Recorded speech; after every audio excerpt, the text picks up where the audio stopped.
Dije, hijo, ¿qué hiciste, mi amor? I said, son, what did you do, my love? And all I could say to him as a mom was, what did I do? Tell me, what did I do? Nothing else could leave my mouth. He said, nothing, Mom. I only want to die. Arturo's mother says her son killed himself back in August due to bullying at Arvin High. We spoke to her shortly after his suicide. He told Mom, I don't want to live, Mom, I'm sorry. I'm hurting. They hurt me a lot in school. Those were his last words. So no children should say that. We are not providing Arturo's full name or the names of his family members due to safety concerns. The family telling us they have received threats after speaking out against the apparent bullying incident that went viral last week in Arvin. A neighbor close to the family tells 23ABC Arturo was being bullied because his parents are farm workers and he didn't have everything all the other students had. He was getting bullied just because he didn't have name brand shoes.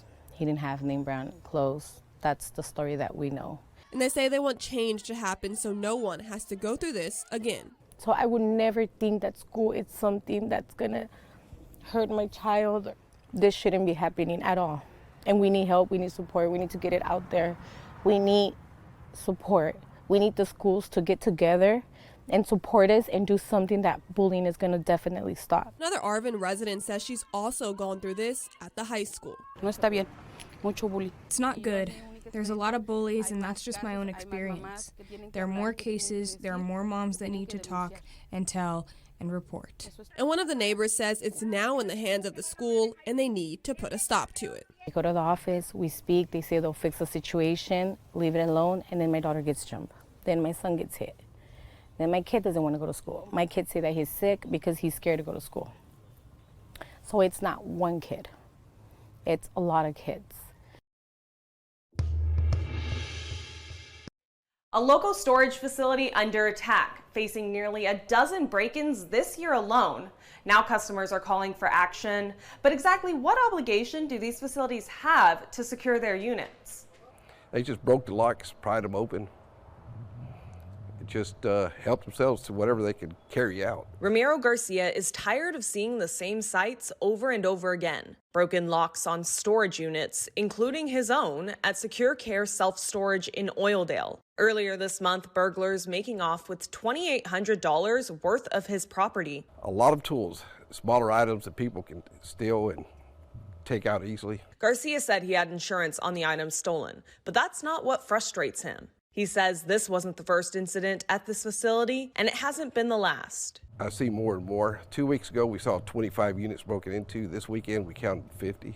According to the Bakersfield Police Department, they've responded to this storage facility at least 15 times this year alone for reported break-ins and burglaries. So far, out of those incidents, police have made 2 arrests for felony burglary charges linked to 8 of the cases. Unfortunately, according to Garcia, none of the items found were related to his broken-in unit. I would like to see a lot of these people apprehended. I like to keep my stuff secured. The storage units are monitored by video surveillance and the facility offers customers insurance. 23ABC reached out to management in the Oildale location, who referred us to their corporate office. A similar response to what Garcia says he's told whenever he brings up the ongoing issue. There's not much they can do about it, is what they keep telling me. Their hands are tied. It's all up to the upper management. We checked with other storage facilities in the area about what security measures they offer. Most places offer video surveillance like Secure Care Storage, as well as overnight security and alarms. According to police, as long as the facility has a clear contract and renters are aware of what's being offered, the facilities likely won't be at fault without some kind of gross negligence, which can be tough to prove. So if you've been a victim of theft at a storage facility, make sure to contact the proper authorities and file a report. For 23ABC News, I'm Veronica Morley, connecting you. The results from the nation's 2022 report card are historic. U.S. students from across all racial ethnic groups experienced the steepest drop in math scores since the initial assessments in 1990. The data released from the National Center for Education Statistics shows the difference in scores between 2019 and 2022 for both 4th and 8th graders. They measured scores in mathematics and reading in all 50 states. Looking specifically at math scores, the average average fourth grade math score decreased 5 points compared to 2019. That's the lowest number since 2005. For eighth graders, results were even more drastic. The average score decreased by 8 points compared to 2019, which is the lowest score since 2003. Ebony Walton is a statistician and analyst with the National Center for Education Statistics, which is part of the U.S. Department of Education. Grade 8 mathematics, we know, is a critical point in students' academic careers. And this, again, should be an alarm to a sense in that it indicates challenges that students have in accessing particularly higher level math skills before they get into high school. When looking at national reading scores, those remained relatively stable in 2022 compared to 2019. There actually hasn't been a lot of change in reading scores since the start of the assessment in 1990. A lot of people in the field believe that reading is something that you can do at home pretty easily. Students can grab a book anytime and build their skills outside of the classroom. It's a little bit different than mathematics, where you need steady instruction to understand the content. We also learned how the disruption of the pandemic is affecting teachers. They said they feel overworked, and nearly half say they're not confident they can help their students close the pandemic-related learning gaps. It is a little bit disheartening because that's just one question. There's so many other questions. We would love to follow up with teachers to really dig and investigate what are their needs. Walton says it will take a broad-based approach involving policymakers, researchers, and even mental health professionals to improve education for U.S. students moving forward. I'm Elizabeth Ruiz reporting.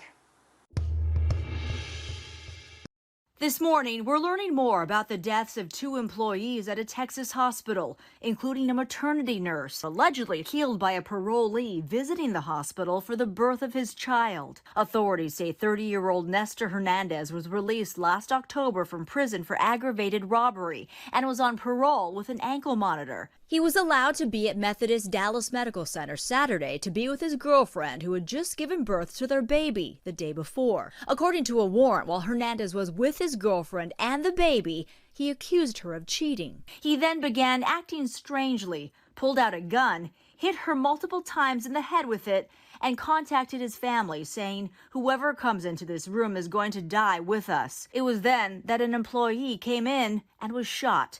Another employee in the hall heard the shot, came in, and was also killed. A hospital police officer was able to shoot Hernandez in the leg.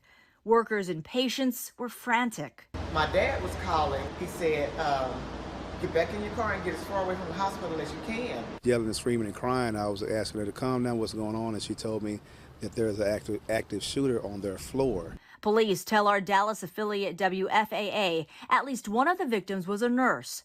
Some hospital nurses now worried for their safety. The hospital saying, out of an abundance of caution, police force staffing has been increased.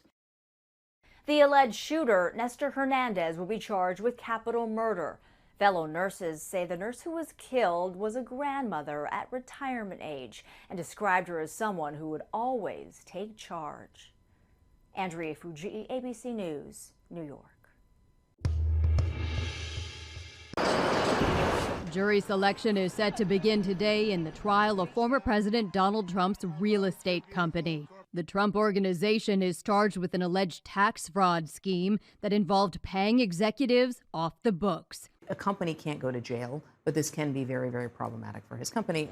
Trump's longtime CFO is expected to be the star witness. Alan Weisselberg pleaded guilty to 15 related felony counts in August. Those pleas and his testimony are in return for a lighter sentence. As for Trump himself, he is not personally charged. I don't expect that that's going to change, although it obviously could. That criminal trial is separate from the New York Attorney General's civil lawsuit. She's suing Trump, his company, and his 3 oldest children. That's for allegedly misrepresenting assets to get favorable loan rates and tax benefits. And those aren't Trump's only legal problems. A leader of the January 6 House Select Committee is giving new details about how he might testify before the panel. It may take multiple days, and it will be done with a level of rigor and discipline and seriousness that it deserves. I'm Amy Kiley reporting.